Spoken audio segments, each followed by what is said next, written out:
आज हमारे लिए, कांग्रेस जनों के लिए बेहद हर्ष का विषय है।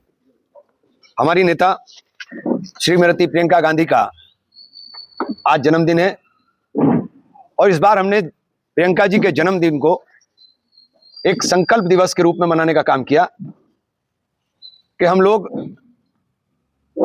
आज संकल्प लेंगे कि पार्टी को अपनी मजबूती के साथ खड़ा कर उस गौरवमयी इतिहास की तरफ लाने का काम करेंगे जो स्वर्णिम काल कांग्रेस का रहा है। उसके लिए 100 दिन का कार्यक्रम हमारा आने वाले दिनों में है, जिसमें हम लोग प्रत्येक मंडल स्तर तक जाकर, प्रत्येक गांव में जाकर कांग्रेस जन संवाद करने का काम करेंगे, जिसमें जो देश के अंदर रहने वाले गरीबों की कमर को तोड़ने का काम मनरेगा को खत्म कर करके केंद्र सरकार ने किया है। और बहुत ही हास्यास्पद चीज है कि जब केंद्र सरकार 90% पैसा देती थी और 10% केवल स्टेट गवर्नमेंट का रहता था, उसके बावजूद भी अभी तक 6-6 महीने का बकाया मनरेगा का बाकी है और अब इसको 40% कर दिया गया।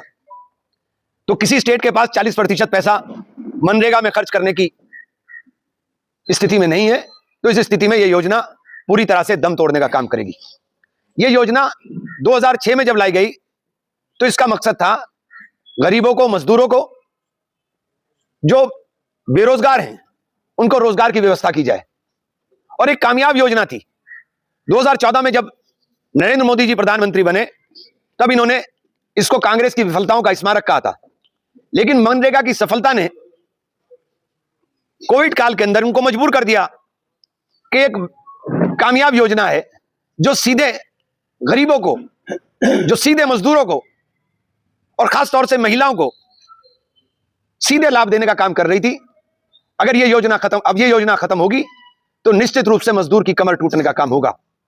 इस योजना का उपहास गड्ढा खोदने वाली योजना बता करके बहुत बनाया गया, लेकिन यही इस योजना की खूबसूरती थी कि इसके अंदर रोजगार की व्यवस्था थी, रोजगार की 100 दिन की गारंटी थी।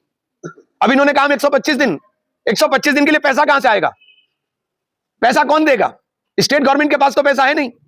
और योजनाओं का स्वरूप और योजनाओं को कहां दिया जाएगा यह तय केंद्र सरकार करेगी।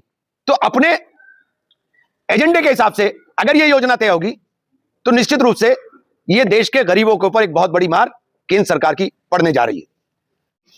जो संविधान संवाद महापंचायत है उसके अंदर हम तमाम चीजों को रखने का काम करेंगे और गांव गांव जाकर के हम कांग्रेस के 140 वर्ष के उस गौरवमय इतिहास को बताने का काम करेंगे कि जो लोग आज पूछते हैं कि 70 साल में क्या किया, हमने तो 70 साल में जो कुछ किया इस केंद्र सरकार ने आकर के उसे सबको बर्बाद कर दिया।